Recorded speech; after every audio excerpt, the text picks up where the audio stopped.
अंधकार से ढकी उस रात चंद्रमा बादलों के पीछे छिपा था और हवाओं में एक अनजाना डर समाया हुआ था।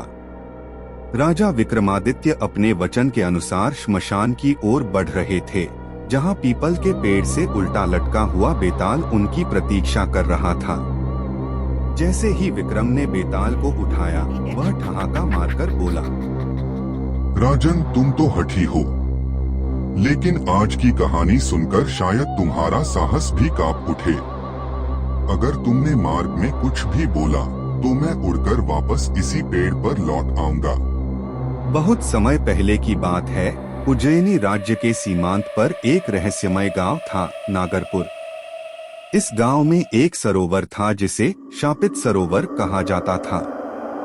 मान्यता थी कि रात के तीसरे प्रहर में उस सरोवर से कोई स्त्री के रोने की आवाज आती है। गांव वालों का मानना था कि जिसने भी उस आवाज का पीछा किया, वह या तो कभी लौटा नहीं या पागल हो गया। गांव के उत्तर में एक तांत्रिक रहता था, भैरवनाथ। वह एक बहुत शक्तिशाली पर दुष्ट साधक था। एक दिन उसकी नजर गांव की सबसे सुंदर युवती रूपाली पर पड़ी। जब उसने उसे पाने का प्रयास किया और रूपाली ने विरोध किया, तो क्रोधित भैरवनाथ ने उसे उसी सरोवर में जल समाधि दे दी। मरते समय रूपाली ने श्राप दिया, हे पिशाच, मैं तुझे और इस सरोवर को कभी शांति नहीं दूंगी। मेरी आत्मा तब तक भटकेगी जब तक न्याय नहीं मिलेगा। इसके बाद गांव में अजीब घटनाएं होने लगी।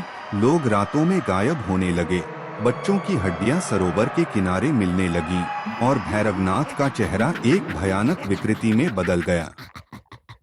यह सब सुनकर उज्जैनी के दरबार में बात पहुंची और राजा विक्रमादित्य स्वयं उस रहस्य का पता लगाने निकल पड़े।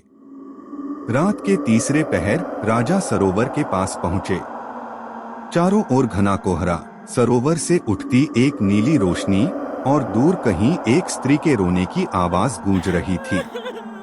विक्रम ने तलवार खींची और आवाज की दिशा में बढ़े। तभी जल से एक छाया निकली, आधे जल में डूबी हुई, चेहरा अधजला, आंखों में लाल ज्वाला। वह थी रूपाली की आत्मा। राजा, तू ठीक है, तू ही न्याय दिला सकता है। मेरा हत्यारा अब भी उसी तांत्रिक कुटिया में तंत्र साधना कर रहा है। उसे नष्ट कर, तभी मेरी आत्मा मुक्त होगी। विक्रम उस तांत्रिक कुटिया की ओर बढ़े। जैसे ही वे पहुंचे, भैरवनाथ तंत्र सिद्धि के अंतिम चरण में था। लेकिन जैसे ही विक्रम ने उसकी ओर कदम बढ़ाए, पूरा जंगल कांप उठा। तांत्रिक ने कई भूत पिशाचों को बुलाया, लेकिन विक्रम ने अपनी तलवार से सबका संहार कर दिया। अंततः भैरवनाथ को सरोवर में धकेलते हुए विक्रम ने कहा, जिस जल में तूने अधर्म किया, उसी जल में तेरा अंत होगा। भैरवनाथ की चीखों के साथ ही एक भयंकर गर्जना हुई और उसकी आत्मा जल में समा गई। सरोवर शांत हो गया। उसी क्षण रूपाली की आत्मा एक चांदनी सी रोशनी में बदलकर आकाश में विलीन हो गई।